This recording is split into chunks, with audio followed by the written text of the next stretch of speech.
il n'est pas quoi? Il n'est pas ignorant. Il n'est pas quoi? Il n'est pas un corps. Donc l'action de retirer en fait ces attributs-là d'Allah subhanahu wa ta'ala, c'est la raison pour laquelle on a donné en fait quoi? Cette appellation-là à ce type de sifat-là. Naam.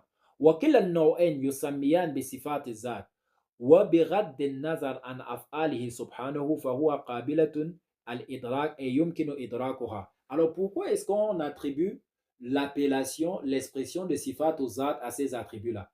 Parce que, eh bien, on peut en fait percevoir cela, on peut en fait concevoir cela sans avoir besoin d'autre chose. C'est-à-dire que quand on parle de l'essence d'Allah subhanahu wa ta'ala, on peut facilement comprendre que, eh bien, la connaissance fait partie de son essence, la puissance fait partie de son essence, et aussi l'existence euh, éternelle fait partie de son essence, et le fait qu'il n'a pas de début fait partie de quoi? De son essence. Mais par contre, les sifat fi'il, eh bien, ce sont ces attributs-là qui découlent en fait des actions d'Allah subhanahu wa ta'ala. Comme quoi, par exemple?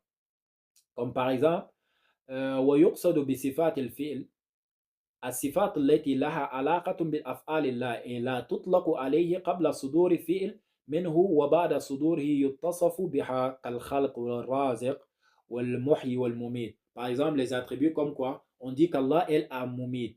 C'est lorsqu'Allah subhanahu wa ta'ala donne la mort qu'on dit qu'il est Al-Mumit.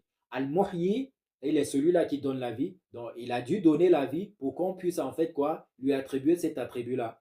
Ou alors, par exemple, qu'il est Al-Khaliq, il a dû créer pour qu'on lui accorde en fait quoi? Cet attribut-là de quoi? De Khaliq. Attention, nous ne disons pas que, eh bien, Allah n'était pas Khaliq, il n'était pas créateur avant la création. Non.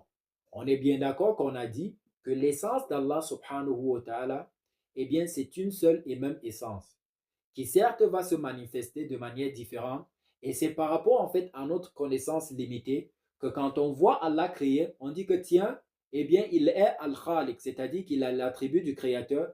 Et lorsqu'on le voit, par exemple, quoi? Lorsqu'on le voit, par exemple, tout simplement, faire quoi? Pour voir, en fait, à ces créatures, c'est-à-dire à la subsistance de ces créatures, on dit, il est Ar-Razik, il est celui-là qui pourvoit. Donc, c'est à cause de notre connaissance limitée que lorsque l'essence, en fait, se manifeste de différentes manières, eh bien, on lui attribue quoi? On lui attribue des sifatul fi'l, c'est-à-dire des attributs qui émanent en fait de quoi? De ses actions. Alors, ونؤكد مرة أخرى بأن صفات ذاته وصفات فعله لا متناهية لأن الكمالاته غير متناهية وكذلك أفعال ومخلوقاته لا متناهية ولا محدودة أيضا bien évidemment que ce soit les sifat ou zat ou alors les sifat al-fil